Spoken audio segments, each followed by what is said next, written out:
Students welcome back. आज हम लोग इशू ऑफ शेयर के एमसीक्यू के बारे में बात करेंगे।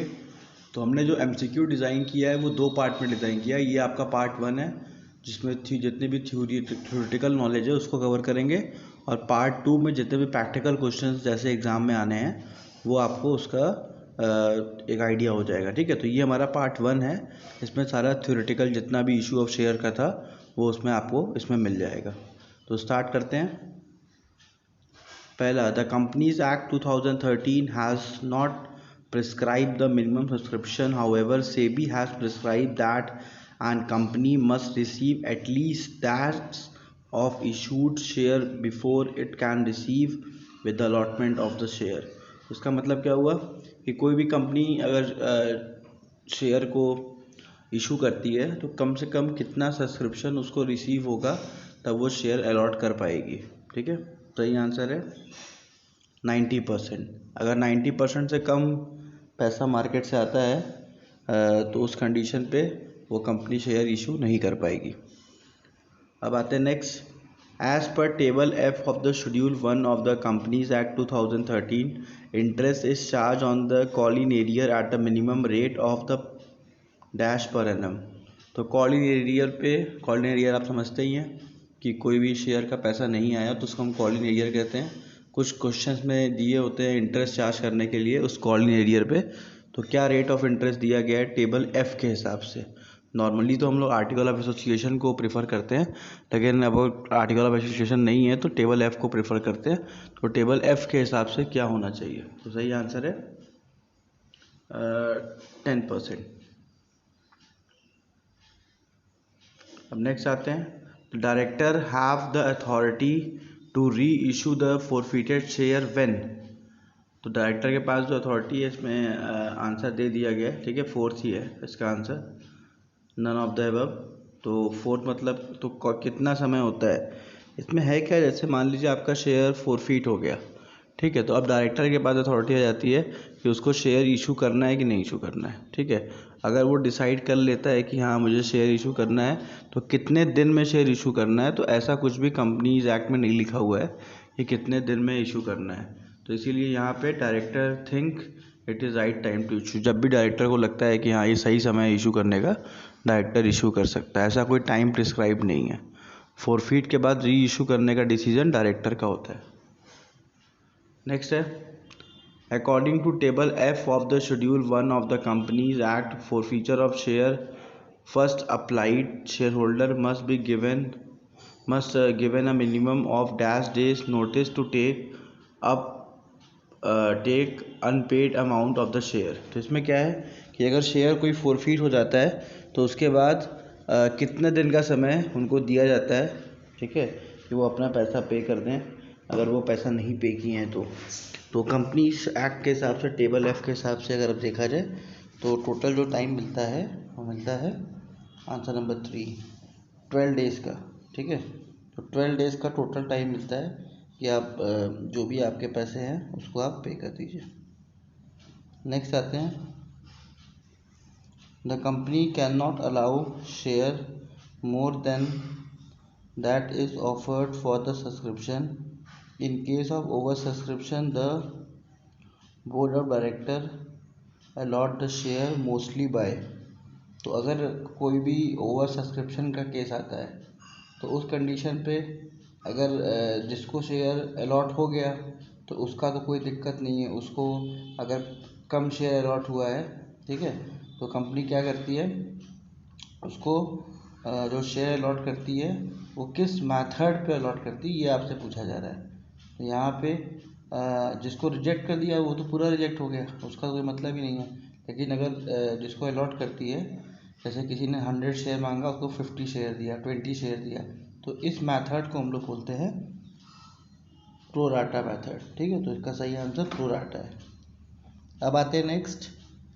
According to table F of the schedule 1 of the companies act 2013, the board of director is subject to the maximum rate of dash interest on call in advance. तो देखिए call in advance के लिए maximum rate of interest क्या define किया गया है schedule F के हिसाब से। तो आंसर नंबर 2 सही आंसर है 12%। नेक्स्ट आते हैं, the only share that can be issued at a discount are, कौन से शेयर हैं जो डिस्काउंट पे इशू किए जा सकते हैं? सही आंसर है स्वेट शेयर। तो स्वेट शेयर एक ऐसा शेयर होता है जो अब अपने डायरेक्टर्स को, अपने एम्प्लॉयज़ को इशू करते हैं, तो वो डिस्काउंट पे इशू करने का प्रावधान है। बाकी पहले शेयर डिस्काउंट पे इशू होते थे, अब शेयर्स डिस्काउंट पे इशू नहीं होते हैं। ठीक है, तो ये क्वेश्चन देखते हैं। As per dash of the companies act 2013 a company would no longer be permitted to issue share at discount. तो कौन से सेक्शन में लिखा हुआ है कि कंपनी अब डिस्काउंट पर शेयर इशू नहीं कर सकती? पहले इशू करती थी लेकिन अब नहीं इशू कर सकती। तो कौन से सेक्शन में है? तो आंसर नंबर 4, सेक्शन 53। अब आते हैं next. Dash means such part of subscribe capital which has been called up by the director of the share holder for the payment. तो क्या बोलते हैं उसको, जो पैसा मंगाया गया है, सब्सक्राइब करने के लिए मंगाया गया है, डायरेक्टर ने कॉल किया है, ध्यान रखिएगा। That means part of the subscribe capital called by director, मतलब शेयर सब्सक्राइब हो गया है, ठीक है ना। अब कुछ पैसा उसमें नहीं मिला होगा, तभी तो डायरेक्टर ने फिर से पैसा मंगाया। तो सोचिए क्या होगा सही आंसर।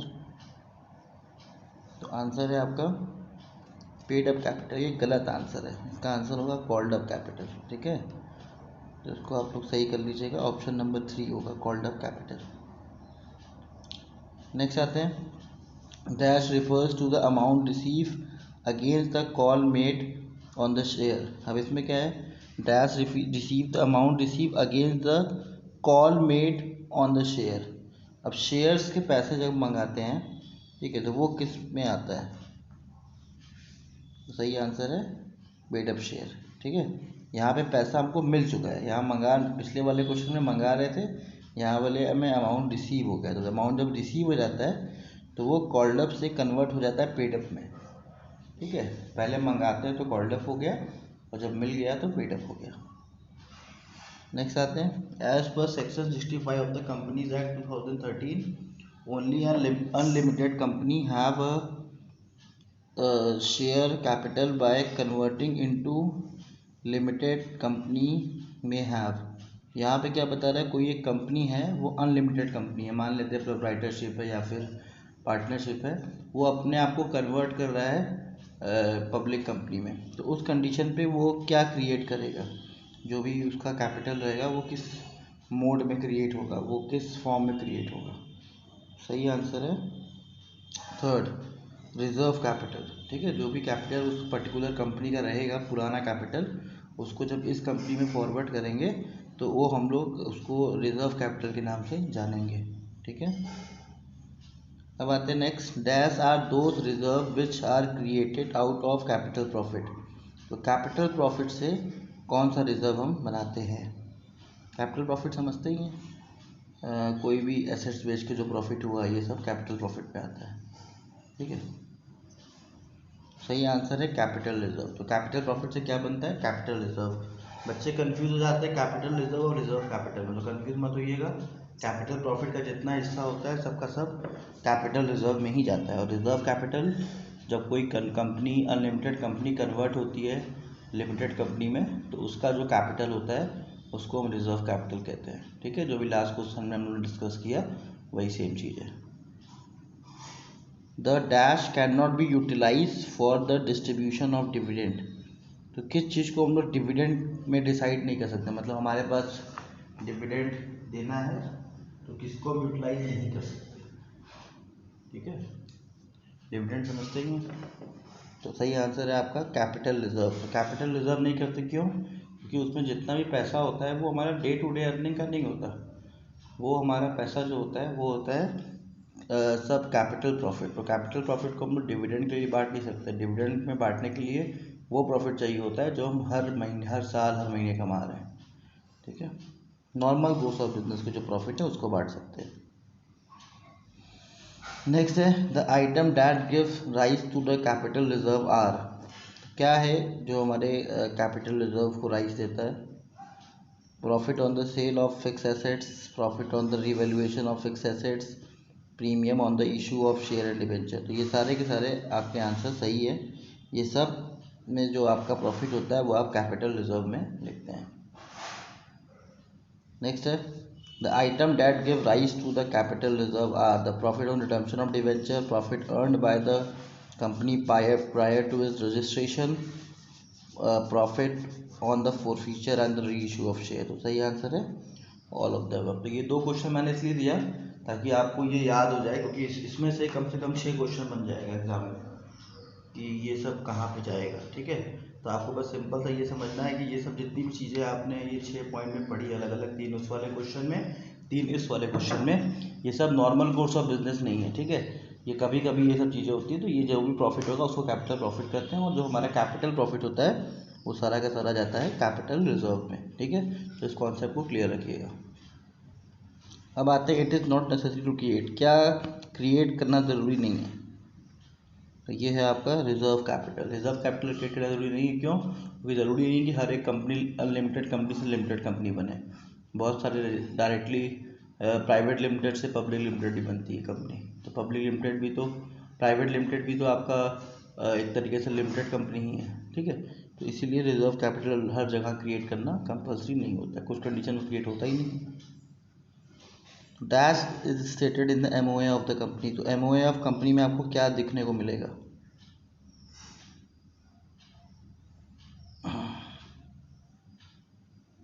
इसका आंसर बताना रजिस्टर्ड कैपिटल। सही है, इसको हम लोग ऑथराइज कैपिटल भी कहते हैं। ठीक है, तो आंसर इसका ऑथराइज कैपिटल ही सही है। तो रजिस्टर्ड कैपिटल लिखा है तो इसका भी आंसर सही है। ठीक है, नेक्स्ट है dash is the capital mention in AOA. तो एओए में क्या होता है? आर्टिकल ऑफ एसोसिएशन, जो आपके कंपनी का इंटरनल डॉक्यूमेंट होता है। तो इंटरनल डॉक्यूमेंट में आपको मिलेगा इशूड कैपिटल, क्योंकि ये एक प्राइवेट चीज़ हो गई, तो ये आपका इशूड कैपिटल में आएगा। इशूड कैपिटल जो है वो आपको आर्टिकल ऑफ एसोसिएशन में दिखेगा, और जो रजिस्टर्ड कैपिटल ऑथराइज कैपिटल है वो आपको दिखेगा मेमोरेंडम ऑफ एसोसिएशन में। ठीक है, तो आपको मेमोरेंडम में और आर्टिकल ऑफ एसोसिएशन में डिफरेंस पता ही है। एमओए जो होता है वो कंपनी के बारे में सारा डिटेल देता है, और आर्टिकल ऑफ एसोसिएशन क्या होता है? वो कंपनी के रूल्स एंड रेगुलेशन के बारे में बताता है। और कोई कंपनी अगर आर्टिकल ऑफ एसोसिएशन नहीं बना रही है तो वो कंपनीज एक्ट के टेबल F को फॉलो कर सकती है आर्टिकल ऑफ एसोसिएशन की जगह पे। ठीक है, सही आंसर हो गया आपका ये इशूड कैपिटल। अब आते हैं next. According to the companies act 2013 the application money should not be less than dash of issue price. इसका मतलब क्या हुआ कि जो application allotment first call final call मंगाते हैं उसमें से एप्लीकेशन मनी कितना कम से कम होना चाहिए। तो मान लीजिए आपका 100 रुपीज़ का शेयर है, तो आप 5 रुपीज़ एप्लीकेशन नहीं मंगा सकते, आपको एप्लीकेशन कम से कम 25% मंगाना पड़ेगा, मतलब 25 रुपीज़ का आपका एप्लीकेशन मनी होना चाहिए। ठीक है, तो सही आंसर आपका है इसमें आंसर नंबर 4 25%। नेक्स्ट है at the time of issue of share if a company receive any advance amount and the amount has not been refunded the advance amount in the 15 days, in such case the company is liable to pay dash of the interest per annum. तो यहाँ पे क्या है, आपने share issue किया, ठीक है, और आपके पास पैसे आ गए, आपने 1000 शेयर का मंगाया था, आपके पास 15,000 शेयर के पैसे आ गए, और आपने 10,000 वालों को पूरा दे दिया, 5,000 आपको रिजेक्ट करना है। ठीक है, और आपने 15 दिन के अंदर पैसा वापस नहीं किया, तो उस कंडीशन पे आपको इंटरेस्ट पे करना पड़ेगा अपने शेयर होल्डर्स को। कितना इंटरेस्ट? सही आंसर है 15% पर एनम का इंटरेस्ट आपको लगेगा। नेक्स्ट है in case of over subscription if the share is allotted to some share holders the company send. तो यहाँ पे क्या है, अब ओवर सब्सक्रिप्शन का केस हो गया, ठीक है, तो उसमें कुछ शेयर होल्डर्स को शेयर मिलता है, किसी को नहीं मिलता है। तो जिसको मिलता है तो कंपनी उसको क्या भेजती है? देखिए सही आंसर है लेटर ऑफ अलॉटमेंट। ठीक है, लेटर ऑफ अलॉटमेंट एक लेटर बना के कंपनी उसको भेजती है, यहाँ आपको इतना शेयर अलॉट हो गया है।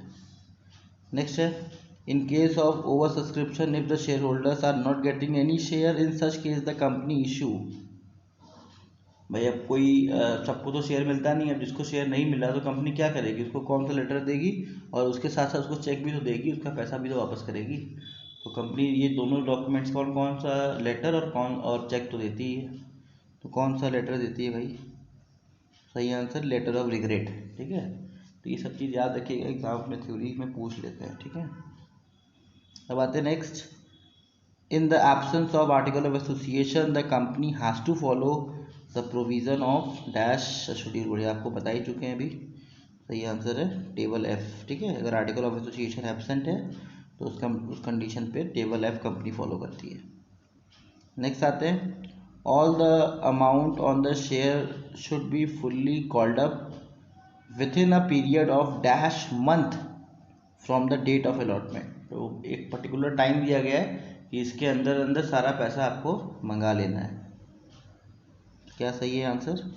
तो आंसर आपका सही है 12 दिन का समय होता है, सॉरी 12 मंथ का, मतलब आपने शेयर इशू किया तो 12 मंथ का समय होता है कि 12 मंथ के अंदर अंदर जितने भी आपके इंस्टॉलमेंट्स वाले कॉल हैं, शेयर फर्स्ट कॉल अलॉटमेंट जितना भी है, वो सारा पैसा आप मंगा लीजिए। फर्स्ट कॉल फाइनल कॉल सारा कुछ 12 महीने के अंदर अंदर सब कुछ आ जाना चाहिए। ठीक है, अभी क्या है, there must be an interval at least dash month between the two calls. ठीक है, अगर कंपनी कम से कम 2 कॉल मंगा रही है, 3 कॉल मंगा रही है, तो एक कॉल के बीच में कितना डिफरेंस चाहिए होता है, मतलब एक फर्स्ट कॉल और फाइनल कॉल है तो उनके बीच में कितना डिफरेंस चाहिए, कितने टाइम मिलना चाहिए उस कॉल को मंगाने के लिए। ठीक है, तो क्या प्रिस्क्राइब्ड है 1 मंथ, 1 मंथ का समय होना चाहिए। ठीक है, मतलब फर्स्ट कॉल और फाइनल कॉल के बीच में 1 मंथ का गैप होना चाहिए। नेक्स्ट आते हैं, at least dash days notice must be given to the share holder to pay the amount of call. तो कितना समय का नोटिस मतलब शेयर होल्डर्स को टाइम मिलना चाहिए कि शेयर होल्डर आराम से पैसा दे सके। मतलब जैसे अब एप्लीकेशन मनी हमने आज मंगाया तो अब कल एप्लीकेशन मनी बंद नहीं कर देंगे, कितने दिन का समय देंगे एप्लीकेशन मनी का पैसा देने के लिए। ठीक है, या फिर अलॉटमेंट मनी मंगाया, फर्स्ट कॉल मनी मंगाया, तो कितना दिन का समय शेयर होल्डर्स को देना चाहिए कि वो पेमेंट कर सके। देखते हैं क्या है सही आंसर। आंसर नंबर 3 मतलब यहाँ पे आपका हो गया 14 डेज। तो 14 डेज का समय कंपनी देती है आपको कि आप आराम से पैसा का अरेंजमेंट करके शेयर खरीद लीजिए। नेक्स्ट आते हैं, expenses incurred on the formation of the companies are termed as. तो जो भी पैसा हम लोग खर्च करते हैं कंपनी को बनाने में तो क्या बोलते हैं उसको? सही आंसर है प्रिलिमिनरी एक्सपेंसेस। ठीक है, नेक्स्ट आते हैं, dash expenses include in preliminary expenses. देखिए प्रिलिमिनरी एक्सपेंसेस में क्या क्या चीज़ें आती हैं, तो इसका आंसर तो ऑल ऑफ द अबव ही है। ठीक है, इसको आप याद कर लीजिएगा अच्छे से। पहले स्टैम्प ड्यूटी एंड रजिस्ट्रेशन फ़ी, आपने जो भी रजिस्ट्रेशन के समय स्टैम्प ड्यूटी पे किया वो सारा कुछ आएगा। Duty payable on the authorise capital, authorise capital पे जो भी आपने ड्यूटी पे किया वो आएगा। Plus expenses on the preparation of various document needed for the registration of the company. जो भी डॉक्यूमेंट्स आपने प्रिपेयर कराया, जो भी कंपनी में चाहिए था, उसमें जो भी पैसा आपने खर्च किया वो सारा का सारा पैसा है खर्च जो आएगा वो प्रिलिमिनरी एक्सपेंसेस में आएगा। बहुत ही इंपॉर्टेंट क्वेश्चन है, एग्जाम में पूछा जा सकता है। ठीक है, तो ये सब क्वेश्चन अच्छे से तैयार कर लीजिएगा, इसलिए मैंने इसका all of the above answer दे दिया है ताकि आप एक एक पॉइंट्स को अच्छे से याद कर लें। अब आते हैं, इन the absence of any information it is assume that the security premium is due along with. अब इसमें क्या बता रहा है, मान लीजिए कोई क्वेश्चन दिया हुआ है, ठीक है, अब उसमें दिया नहीं है कि सिक्योरिटी प्रीमियम SPR जो है वो किसके साथ मंगाया गया, एप्लीकेशन के अलॉटमेंट या फर्स्ट के फाइनल कॉल के साथ। तो आप क्या अज्यूम करेंगे, कंपनीज एक्ट क्या कहता है कि हाँ किस में मंगाया जा सकता है, उसमें कुछ नहीं दिया है लेकिन पैसा सही सही कॉल सब आ गए हैं। 10 का शेयर 12 में इशू किया, 12 रुपये पूरा जोड़ने पे आ रहा है, तो कौन से पॉइंट में आप अज्यूम करेंगे? तो सही आंसर है आपका अलॉटमेंट मनी। अलॉटमेंट मनी में ही हम मानते हैं कि प्रीमियम उसी में इंक्लूडेड है। अगर कोई भी इन्फॉर्मेशन नहीं दी हुई है, अगर इन्फॉर्मेशन दी गई है तो उसको फॉलो करेंगे। नेक्स्ट आते हैं, the security premium reserve account must be shown separately in the balance sheet under the head. तो SPR को, सिक्योरिटी प्रीमियम रिजर्व को हम लोग किस में दिखाते हैं? ठीक है, बैलेंस शीट के किस हेड में दिखाते हैं? तो सही आंसर आपका आता है रिजर्व एंड सरप्लस के हेड में दिखाते हैं। नेक्स्ट आते हैं, according to the company act 2013 the amount of the security premium reserve may be used for. अब SPR जो सिक्योरिटी प्रीमियम रिजर्व का जो आप पैसा कमाते हो, ठीक है, कंपनी जो एक्स्ट्रा पैसा लेती है उसको कहाँ कहाँ यूज़ कर सकती है। तो इसमें भी आपका answer all of the above ही है, ठीक है, उसको भी अच्छे से याद कर लीजिएगा। It is in return of the preliminary expenses, preliminary expenses को देने के काम आता है। उसके अलावा उस ज़्यादा पैसा है तो कंपनी क्या करती है, उस पूरे पैसे को जोड़ के बोनस शेयर इशू कर देती है। तीसरा क्या है कि अगर कोई कंपनी डिबेंचर को रिडीम कर रही है तो अगर उसमें प्रीमियम पे करना है तो प्रीमियम के अमाउंट को इस सिक्योरिटी प्रीमियम के पैसे से निकाल के दे सकती है, ठीक है। ये सब बढ़िया से लर्न कर लीजिएगा, ऑल ऑफ द अबव इसका सही आंसर है। नेक्स्ट है dash means the capital raise by a company by issue of share. तो इशू ऑफ शेयर में जो भी कंपनी शेयर इशू करके जितना भी पैसा मंगाती है उसको हम क्या बोलते हैं। सही आंसर है शेयर कैपिटल। नेक्स्ट है dash refers to the capital which a company is authorized to issue in the life time. मतलब कंपनी रजिस्ट्रेशन कराने गई और लाइफ टाइम इतना शेयर इशू कर सकती है उसको बता दिया गया, तो उसको हम क्या बोलेंगे। सही आंसर है आपका ऑथराइज कैपिटल। अब आते हैं next, dash is a part of the capital which is offered to the public for subscription. तो एक ऐसा पार्ट जो कि पब्लिक को ऑफर किया जाता है सब्सक्रिप्शन के लिए, उसको क्या बोलते हैं। तो सही आंसर है इशूड कैपिटल। यहाँ पे ऑफर कर रहा है ना, तो इसीलिए इसको इशूड कर रहे हैं। जब पब्लिक पैसा दे देगी तब सब्सक्राइब करेंगे, कंफ्यूज मत होइएगा। ऑफर वर्ड कर रहा है तो इशूड है, जब मंगाते हैं तो इशूड करते हैं, जब कंपनी अप्लाई करते है मतलब पब्लिक जब अप्लाई करती है तो सब्सक्राइब कहलाता है, ठीक है। Dash is the part of issued capital which has been subscribe by the people. देखिए अब सब्सक्राइब आ गया ना, पीपल सब्सक्राइब कर लिया, मतलब जनरल पब्लिक ने सब्सक्राइब कर लिया, तो इसका सही आंसर क्या होगा, सब्सक्राइब कैपिटल। नेक्स्ट आते हैं, the remaining part of authorise capital is known as. अब ऑथराइज कैपिटल का जो बचा हुआ पैसा है, बचा हुआ कैपिटल है जो कि अभी हमने नहीं मंगाया है, ठीक है। ज़रूरी नहीं है ऑथराइज कैपिटल जितना भी हमें कंफर्म किया गया ऑथराइज कैपिटल हम पूरा पैसा एक बार में मंगा लें, अपनी ज़रूरत के हिसाब से कंपनी पैसा मंगाती है, ठीक है। तो अब मान लीजिए 10 लाख शेयर का ऑथराइजेशन मिला है, कंपनी 2 लाख शेयर ही मंगाई, अब 8 लाख शेयर का जो पैसा है उसको क्या बोलेंगे, तो इसको बोलेंगे अनइशूड कैपिटल, ठीक है। अब आते हैं next, amount left in the share forfeit account after the reissue of share is transferred to. तो इसमें क्या बता रहा है, शेयर फॉरफीट हो गया, आपने शेयर री इशू कर दिया, लेकिन अभी भी कुछ पैसा शेयर फॉरफीट अकाउंट में बचा हुआ है, तो उसको कौन से अकाउंट में हम लोग ट्रांसफ़र करते हैं। तो सही आंसर है आपका कैपिटल रिजर्व में वो ट्रांसफ़र होता है। नेक्स्ट है interest on call in arrear is transfer to. Interest on call in arrear company की कमाई हो जाती है, ठीक है।